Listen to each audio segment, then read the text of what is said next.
They broke the oldest galactic law. Never cross humanity again. 300 years before the war began, the Council of Nine Stars wrote one simple rule into the law of the galaxy. The rule was only one line long. It was carved into a black stone wall in the high chamber on the planet Vilmer Prime. The line read in the old trade tongue: never cross humanity again. No species was ever told why. The old wise ones who carved those words had died long before anyone thought to ask them. So the younger races just shrugged. They thought it was an old story from a weaker time. They did not take it seriously. The Bren hegemony was the first to forget the rule. They were a young empire, only 600 years old. They were ruled by proud warriors who loved war the way other people loved music. Their fleets had crushed the Tavari rebels. They had broken the stone hives of the Outer Rim. They had ground the Pale Confederacy into dust in only one lifetime. To the Bren, the galaxy was a ladder. They were climbing it fast. They wanted to reach the top. The humans, on the other hand, were a quiet kind of people. They held only 4-star systems. They traded with their neighbors in a polite way. They kept to themselves. They asked for nothing. They did not brag. They did not threaten. To the Bren generals, the humans looked soft. They looked slow. They looked like easy prey. A warlord named Karth Wasson was the one who finally said it out loud in council. He stood up in front of all the great houses of the Bren.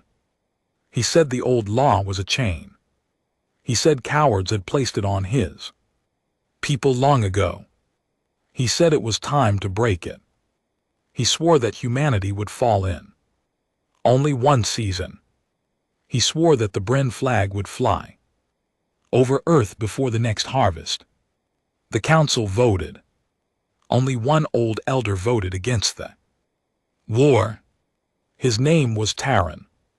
When they asked him why, he only said that he had read the old books.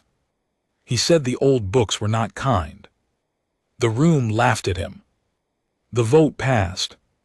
On a quiet morning on Earth, an ambassador named Daniel Pierce was drinking coffee in his office. The window was open. A bird was singing outside.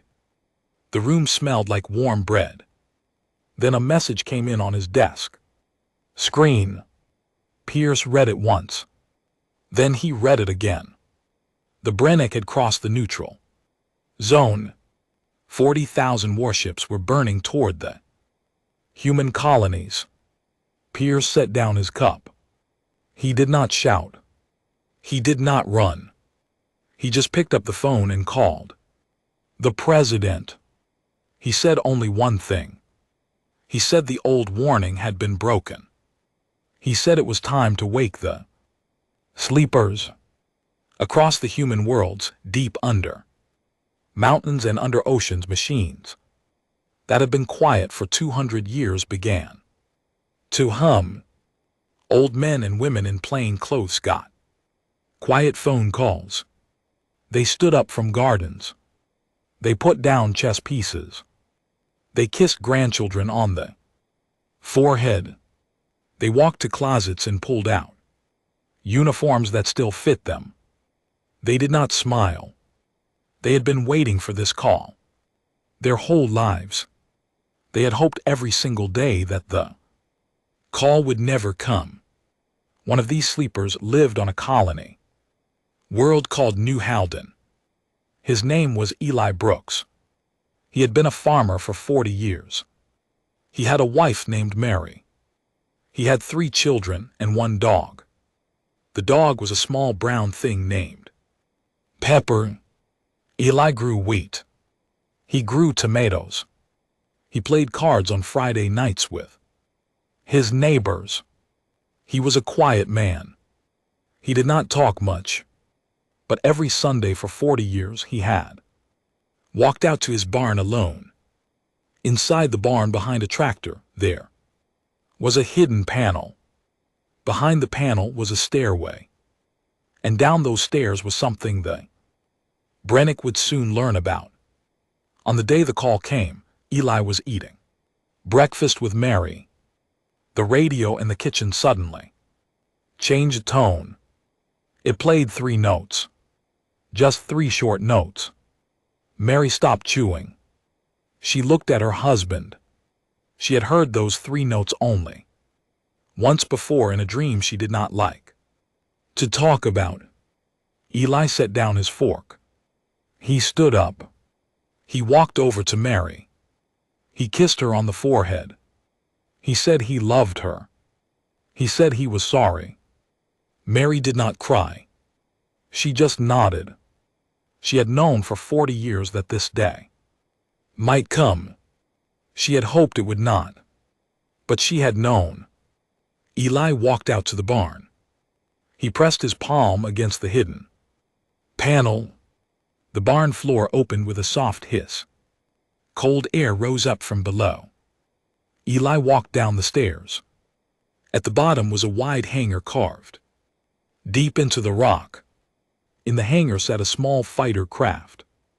It was older than his oldest child. It was painted dark gray. It had no markings. Eli had flown this craft in dream simulations every Sunday for 40 years. He had flown it through every kind of battle. He had hoped every single Sunday that he would never fly it for real. He climbed inside. The engine woke up. The hangar doors opened above him. Eli Brooks, farmer and grandfather, lifted off into the sky. Across New Halden, the same thing was happening in barns and basements and quiet little garages. Old teachers, old shopkeepers, old grandfathers, old aunts. They all walked to hidden doors. They all climbed into ships and tanks and gun towers that had been waiting under the soil for 200 years. None of them spoke. None of them smiled. They all just got to work. In orbit, the Brennick fleet was already firing on the small defense platform above New Halden. The platform fell in only 11 minutes. The Brennick admirals laughed on their comm channels. They told each other this would be the easiest war of their lives. They ordered the ground troops to drop. Heavy ships full of armored soldiers began to fall toward the wheat fields. Below, the Brennick generals expected the humans to give up within the hour. They had already prepared the words for their victory speech. They had already chosen which flag would fly over the human capital. They had already picked the day for their parade back home. On the Brennick flagship, Warlord Kurth Wasson himself stood on the bridge. He was a tall, heavy creature with dark scales and proud yellow eyes. He watched the troop ships fall through the clouds toward the green farmland below. He smiled. He thought about how he would write this victory into the history books. He thought about the songs that would be sung about him.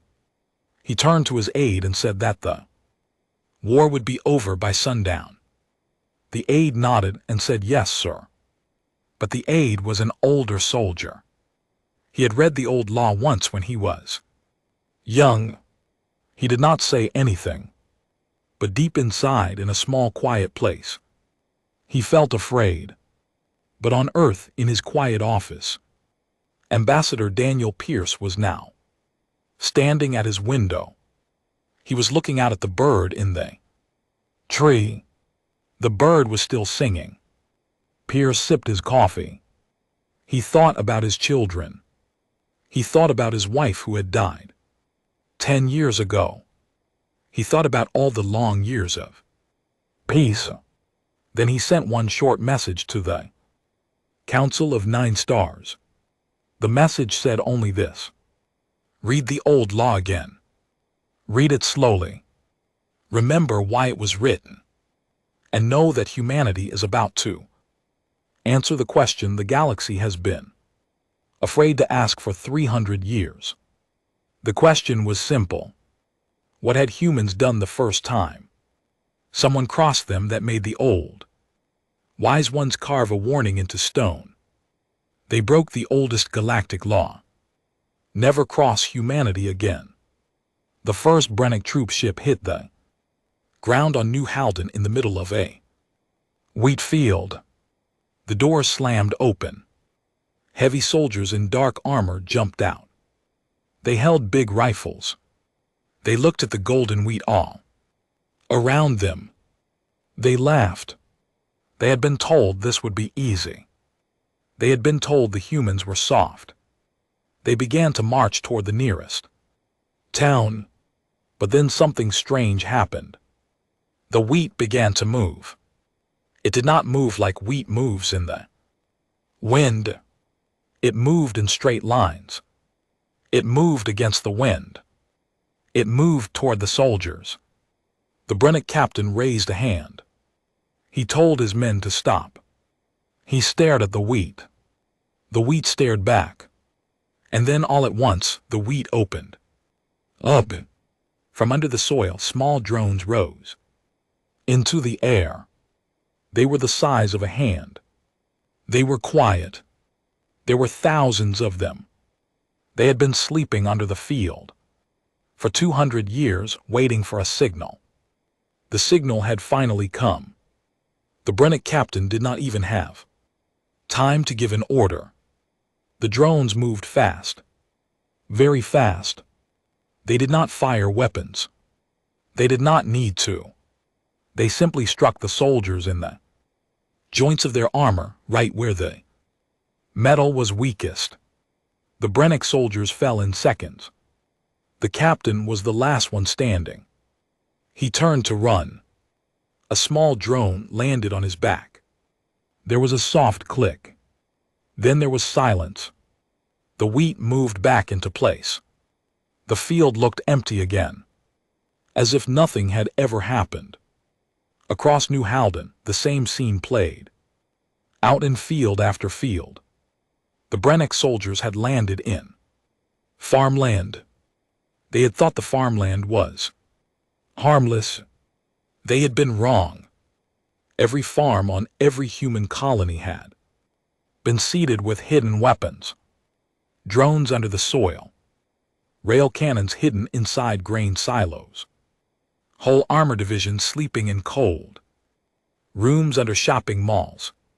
Humans had learned a long time ago that peace was a thing you had to be ready to defend every single second.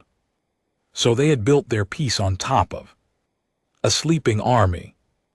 And then they had planted flowers over it. High above the planet, on his flagship, Warlord Kurth Vossen watched his screens go dark one by one. Every troop ship on the ground stopped sending signals. Every soldier stopped reporting in. Vossen felt his stomach turn cold. He told his admiral to send down more men. The admiral, a proud old commander named Veshtaram, gave the order. More ships fell from the sky. More wheat fields opened up. More drones rose. The same silence followed. Within 6 hours, the entire Brennic ground force on New Halden was gone. Not retreating. Just gone. Veshtaram could not believe his eyes. He stared at his readouts. He counted the names of the dead. He felt a cold sweat run down his neck. He gave the order for an orbital bombardment. He would burn the farms. He would burn the towns. He would turn the whole planet into glass. His gunners loaded the big guns. They aimed at the surface. But before they could fire, something happened. The moon of New Halden began to crack. The moon had been there for as long as anyone could remember. It was just a quiet gray rock in the sky. The Brennick had not paid any attention to it. But now, in front of their eyes, the moon split open. A great seam of light appeared across its face. The two halves of the moon slowly pulled apart like the doors of a huge garage. Inside the moon, there was no rock. Inside the moon, there was a shipyard. The shipyard had been hidden inside the hollow moon for 200 years. No species in the galaxy had ever seen anything like it. The humans had never shown it to anyone. They had never sold the design. They had never spoken of it. They had only built it deep in the dark, and then waited. Out of the open moon came a single ship. The ship was long and dark and quiet. It had no markings. It had no name. It moved without sound. It moved without engines that anyone could see. It came straight at the Brennick fleet. Admiral Veshtarim stared at the ship. His mouth was open. His hands were shaking. He gave the order to fire. His fleet opened up. Thousands of guns burned in the dark. Bright light filled space. The Brennick shells flew toward the dark ship. But the dark ship did not slow down. It did not turn. It did not even seem to notice. The shells reached it. The shells passed through it. The dark ship kept coming. And then very gently, the dark ship raised a single weapon. Just one. It fired once. The Brennick flagship, the great pride of Warlord Vaesen, simply stopped existing. There was no explosion. There was no fire. There was just a clean, round hole in space where the flagship had been. Warlord Vaesen was gone. Veshtarim was gone. The pride of the Brennick Navy was gone. The rest of the Brennick fleet stared in horror. Then the dark ship raised its weapon. Again. The Brennick fleet did not wait. They turned and ran. Down on the surface of New Halden, Eli Brooks landed his fighter craft back in his barn. The hangar door slid closed above him. He climbed out of the cockpit. His hands were shaking. He had killed 11 Brennick ships in the sky that day. He had not enjoyed it.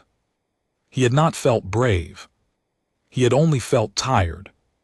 He climbed back up the stairs into his barn.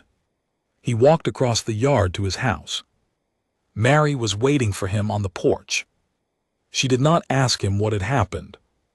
She just opened her arms. Eli walked into them and held her for a long time. The dog Pepper sat at their feet and did not move. On Earth, in his quiet office, Ambassador Daniel Pierce read the reports as they came in. New Halden was safe. The Brennick fleet had run. The other human colonies were also reporting victory. The sleepers had done their work. Pierce closed his eyes for a moment. He was very tired. He was very old. He did not feel proud. He only felt sad. He picked up his phone. He called the Council of 9 Stars. He asked in a polite voice to speak to the chairman. The chairman was a Velmarie elder named Lord Senator. He came to the call quickly. His face on the screen looked pale. He had been watching the news from New Halden. He had seen the cracked moon. He had seen the dark ship.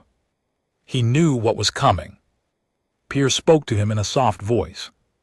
Pierce reminded him about the old law on the black stone wall. Pierce asked very politely if the council would now like to read that law out loud in front of every species. Lord Senator swallowed hard. He nodded. He said yes. Pierce thanked him. Then Pierce said one more thing.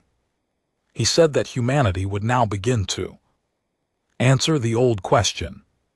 The question the galaxy had been afraid to ask for 300 years. What had humans done the first time someone crossed them that made the old wise ones carve a warning into stone? Pierce said the answer was coming. He said it was coming soon. And he said the answer would be remembered.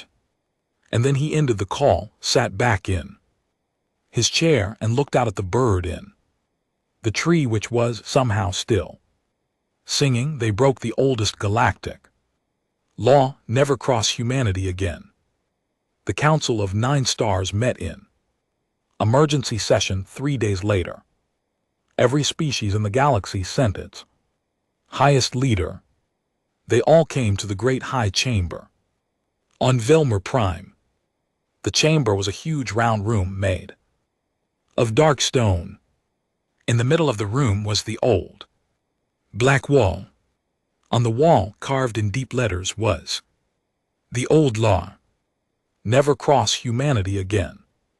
Every leader who walked into the chamber stopped to read those words. Many of them read the words twice. A few of them read the words 3 times. The room was very quiet. The Brennick seat was empty. The Brennick ambassador had been called home, but no one had been able to reach him. The Brennick home world had gone quiet 2 days ago. No messages were going in. No messages were coming out. The Brennick colonies could not reach their capital. Their ships were sitting in dock with no orders. Their armies were standing in empty halls. The whole empire was frozen like a body, waiting for a heart to beat again. But the heart was not beating. Lord Senner, the Velmery chairman, stood at the front of the chamber. He looked very old that day. His hand shook a little as he spoke. He said the council had called this meeting for one reason. The reason was to remember. He said that for 300 years the galaxy had forgotten why the old law had been written. He said it was now time to remember. He called a single witness to the floor. Her name was Elena. She was an old Velmery historian. Her hair was white. Her eyes were sharp. She had spent her whole life reading old books that no one else cared about. Elena walked to the center of the room. She did not look afraid. She did not look proud. She only looked sad. She told the council that she had spent 50 years putting the story back together. She had read old letters. She had read old maps. She had read old logs from ships that no one remembered. And she had found the answer to the question that everyone had been afraid to ask. Why had the old wise ones carved a warning into stone? Elena told them about a species called the Gorin. The name made the room go cold.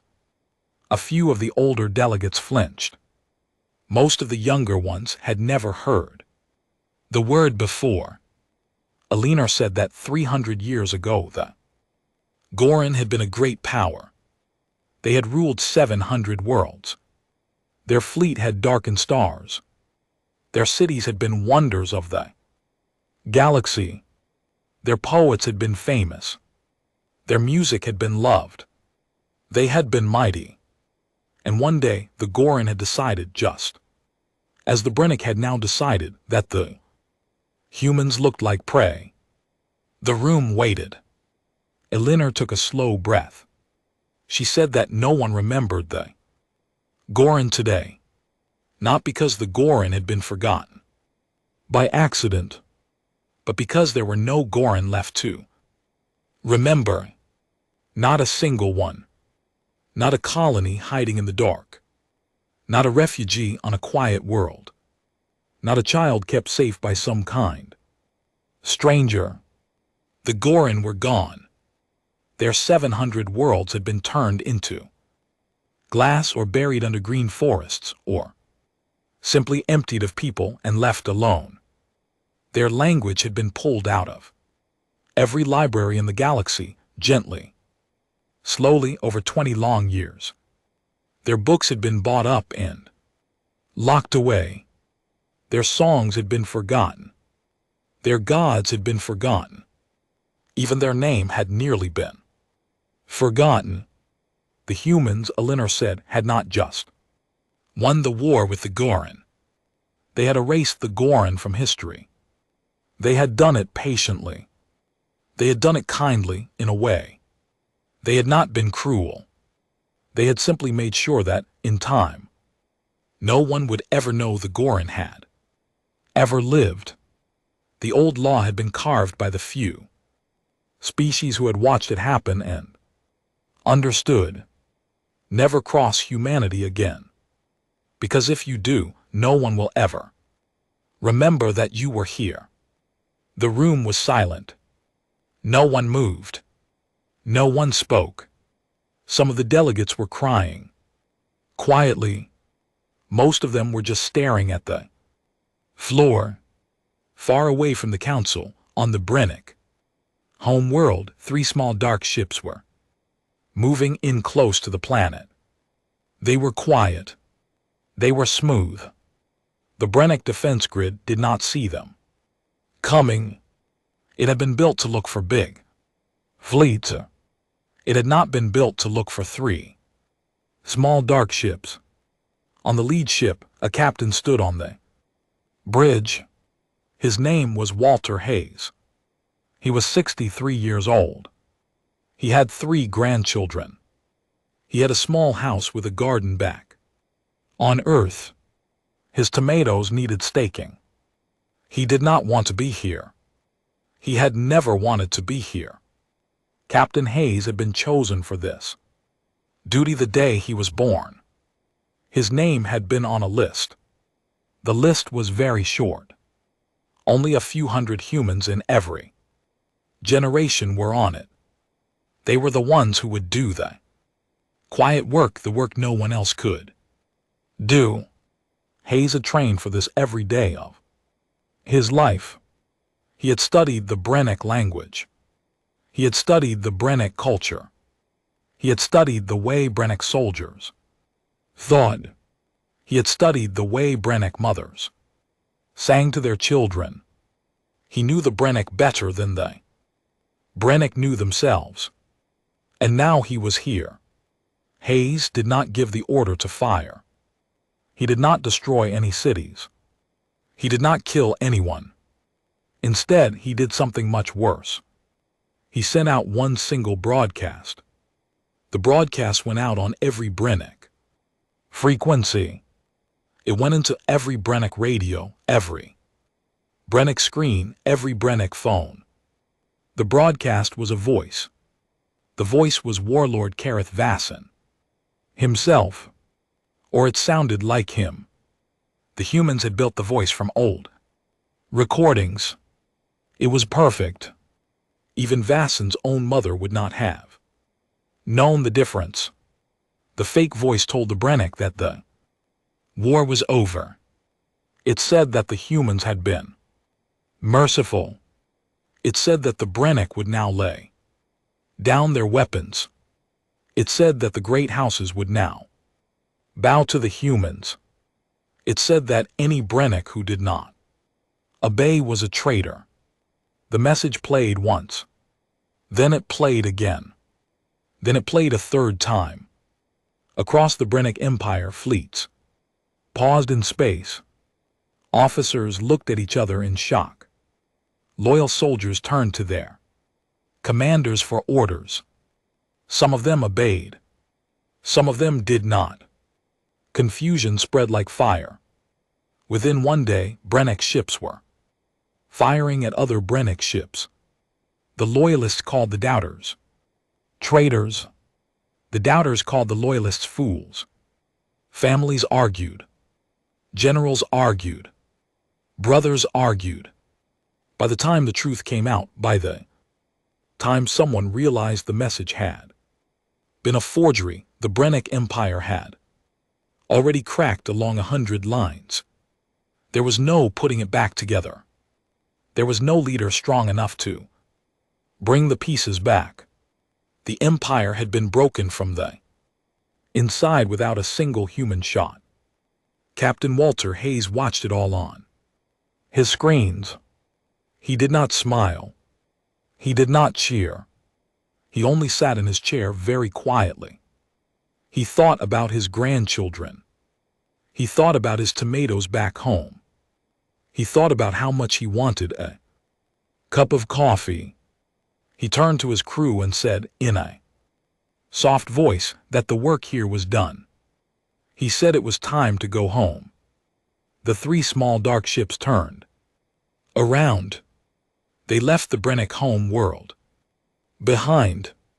They did not look back. They did not need to.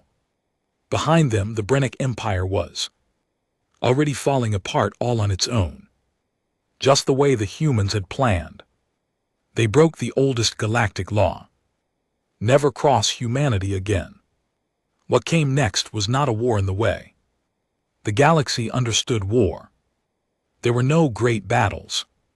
There were no burning fleets. There were no last stands by brave Brennick heroes. The humans did not give the Brennick the gift of a real fight.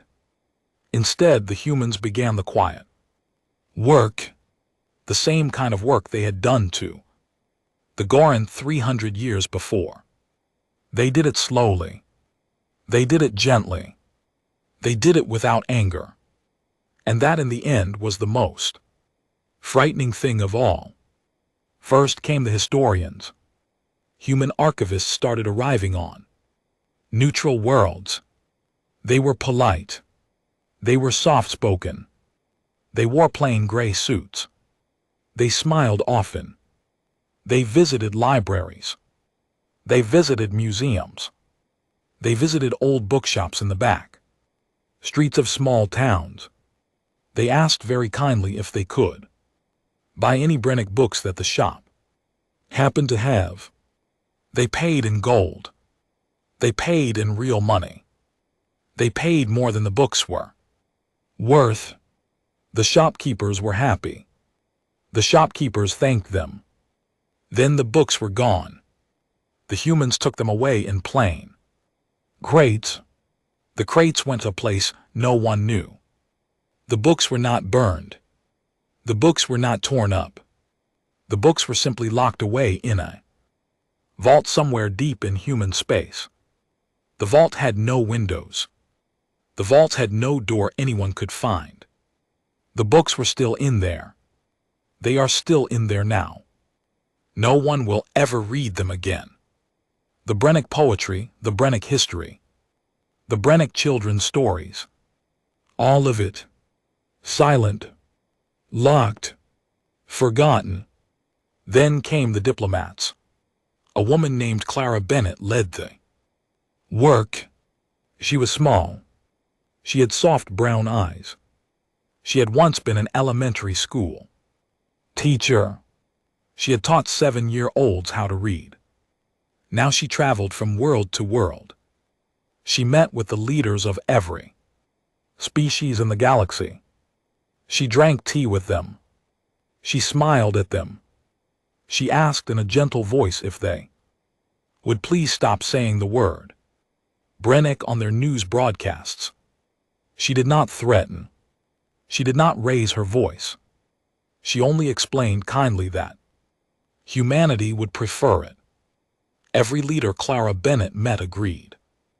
Every single one. They had all read The Obsidian Wall. They had all seen the news from New Halden. They had all watched the Brennick Empire fall apart. None of them wanted to be next. So they nodded. They smiled back at the kind teacher. They promised. And then they went home and quietly changed their news. They removed the Brennick name from the weather reports. They removed it from the trade reports. They removed it from the school books. They removed it from the songs the children sang. Then came the engineers. Big quiet ships full of human terraforming crews arrived at the Brennick worlds. The worlds had been emptied. The Brennick had been moved off, gently. By hand. They had been given new homes on small, quiet worlds far away with no other Brennick nearby. Each family had been placed in a different system. The humans had been kind about it. They had given the Brennick families gardens. They had given them new names. The Brennick parents had not been told what was happening. The Brennick children had been told it was an adventure, and the children who were young had believed. On the empty Brennick worlds, the human engineers got to work. They did not bomb the cities. They did not break the temples. They did not pull down the great statues of old Brennick kings. They only changed the air. Slowly, very slowly. Over 20 years, the air on each Brennick world was changed by a tiny amount each day. Plants were brought in. Trees were planted. Vines were seeded. Rivers were rerouted. Oceans were filled with new fish. The cities did not fall. The cities were simply swallowed. Green vines climbed up the towers. Forests grew between the houses. Moss covered the temples. Hills rose up over the streets. If you visited a Brennick world 100 years later, you would find only a beautiful, wild forest. You would walk through soft green hills. You would hear birds singing. You would see deer in the meadows. You would sit by a clear blue lake and have a picnic. You would never know that a city had once stood there. You would never know that 1,000,000 people had once lived where you sat. The bones of the Brennick Empire were still down there under the moss and the soil, but you would never find them. You would not even think to look. Then, last of all, came the children. Not human children fighting Brennick. Children. Nothing like that. The work with the children was much quieter than that. Human teachers and human schools simply stopped teaching the word Brennick. Not by law. Not by order. Just by choice.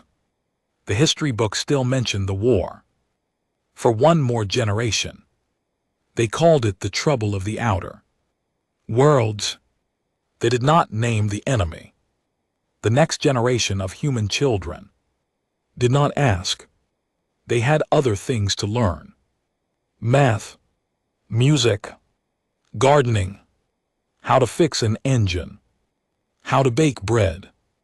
The grandchildren of those children grew up not knowing that a Brennick had ever lived. The great-great-grandchildren of those grew up not knowing that a war had ever happened. The name Brennick faded out of human speech like a name slips off the tongue when no one says it for too long. After 50 years, only the oldest humans remembered the Brennick at all. After 100 years, only the historians. After 200 years, only the deepest vaults deep under mountains, deep under oceans kept the truth. And those vaults did not open for anyone. Ambassador Daniel Pierce watched all of this from his quiet office on Earth. He was very old now. His hair was white. His hands were thin. He drank his coffee slowly. He read the reports as they came in. He did not feel proud. He did not feel happy. He only felt very, very tired. Sometimes late at night he would sit by his window and look up at the stars. He would think about the Brennick, mothers who had been moved away from each other. He would think about the Brennick, children who would grow up not knowing they were the last of their kind. He would think about the warlord Kurth Gosson, who was now only a clean round hole in space. Pierce did not weep. He had stopped weeping a long time ago. He only sat by his window and watched the stars. And every night, before he went to bed, he would whisper one short prayer. He would whisper the same prayer his father had whispered and his grandfather before that. The prayer went like this: "Let no one ever cross us again. Let no one ever make us do this again. Let the bird outside our window keep singing. Let the wheat keep growing in our fields. Let the children grow up in peace. Let us be left alone. Please, let us be left alone." And then he would close the curtain. And he would go to bed. And somewhere far away, on a quiet new world, a small Brennick girl with a new human name was being tucked into bed by a kind human woman who had once been an elementary school teacher. The little girl did not know who she was. She did not know who she had been. She did not know what her family had once done in some faraway place that had brought her here. She only knew that the woman was kind, and that the bed was warm, and that outside her window a bird was singing. And then the little Brennick girl, last of her line, closed her eyes and slept. They broke the oldest galactic law: never cross humanity again. 50 years passed. The galaxy was quiet again. Trade ships moved between the stars. Children of many species played together on shared worlds. Music traveled across the void. New songs were written. New books were printed. New ideas were born. The Brennick were not mentioned. The Goran were not mentioned. The war that no one remembered had ended. The peace that no one questioned had begun. On the planet Vilmer Prime, the Council of 9 Stars called a great meeting. Every species in the galaxy sent its leader. They all came to the great high chamber. The chamber looked just as it had before. The huge round room, the high stone ceiling, the dark walls. But one thing was different. The old black wall, the one that had held the old law for 300 years, was gone. In its place stood a new wall. The new wall was made of the same black stone, but the writing on it was different. The new writing did not hide the truth. It did not speak in old riddles. The Velmari elders had decided that the time for short warnings was over. The time for hiding the meaning was over. The new wall told the story. The whole story. It told the story of the Goran. It told the story of the Brennick. It did not exaggerate. It did not lie. It did not even try to make humanity sound brave. It only told what had happened in plain words in every language of the galaxy. At the bottom of the new wall there was one sentence. The sentence was written in big letters. Every leader who walked into the chamber was required to read that sentence out loud in their own language before they could sit down. The Velmari elders had been firm about this rule. They had said that no one ever again would be allowed to say they had not understood. The leaders accepted the rule. They had no choice. They all read the words out loud. The sentence said this: "The humans are not your equals. The humans are not your enemies. The humans are not your gods. The humans are the people who buried 2 empires under green forests and planted flowers on their graves. Do not test them. Do not study them. Do not even say their name in anger. Live next to them in peace and they will live next to you forever. Cross them and you will not be killed. You will be forgotten. And to be forgotten, as the Goran and the Brennick have learned, is the only True death. Ambassador Daniel Pierce came to the ceremony. He was very old now. His back was bent. His hair was white as snow. He walked with a thin wooden cane. He wore a plain gray suit. He did not bring guards. He did not bring aides. He came alone. He stood at the back of the chamber. He listened as each leader, one by one, read the new words out loud. Some of the leaders spoke loudly. Some of them spoke softly. But all of them spoke clearly. None of them stumbled. None of them rushed. They all meant what they said. After the ceremony, a young Velmari archivist walked over to Daniel Pierce. The archivist was tall and slim. He was only 40 years old, which is young for a Velmari. He had wide, curious eyes. He had read every book in his school library. He was not afraid of much. He bowed to the old human. Then he asked in a polite but bold voice if humanity was proud of what it had done. Daniel Pierce did not answer at once. He stood very still. He looked up at the high ceiling. He looked at the new wall. He looked at the empty chairs of the council. He thought for a long time. The young archivist waited. He did not push. He did not speak. He only waited. Finally, Pierce turned his head. He looked the young Velmari in the eye. And then he spoke. He said that pride was not the right word. He said humanity had not wanted this. Duty. He said humanity had never wanted it. He said that every human child grew up knowing the truth.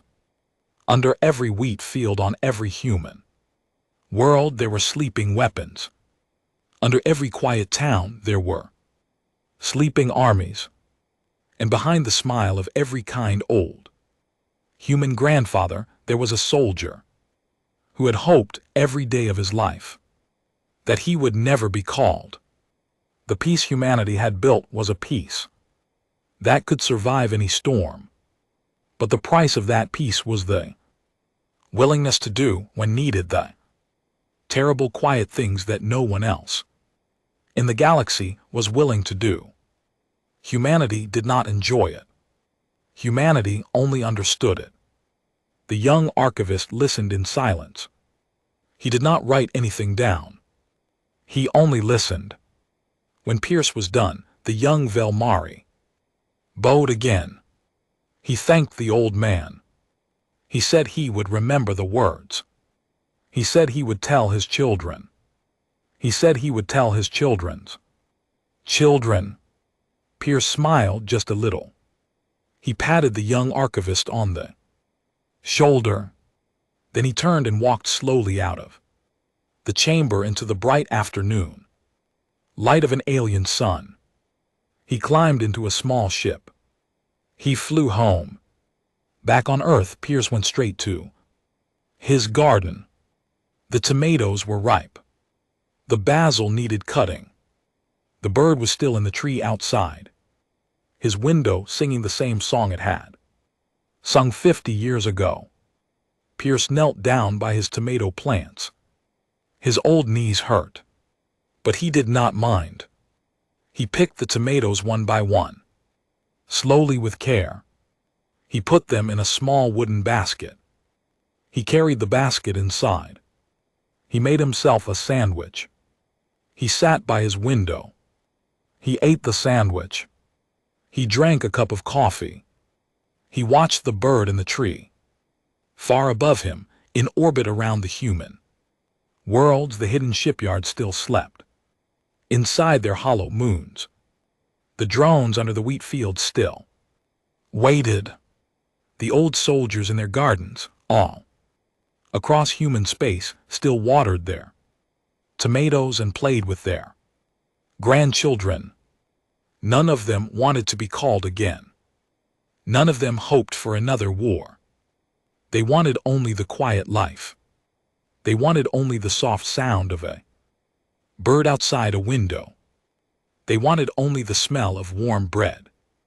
In the morning. But they were ready. They had to be ready. Being ready was the price of the peace. And in the high chamber on Vilmer Prime, the new wall stood tall and dark. Every day, leaders from every species walked past it. Every day, they read the words again. Some of them stopped and stood for a long time.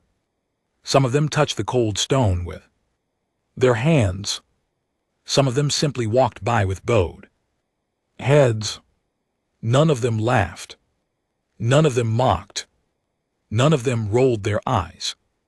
They had all learned. The galaxy had learned. Never cross humanity again. Not because humanity was cruel. Not because humanity was angry. Not because humanity was strong. But because humanity remembered. And humanity, when crossed, made very sure that no one else ever could. The bird in the tree outside Daniel Pierce's window kept singing. The wheat in the fields kept growing. The children kept playing. The grandfathers kept gardening. And the galaxy, for the first time in a very long time, kept its promise. And it kept that promise for 1,000 quiet years, and then for 1,000 more after that.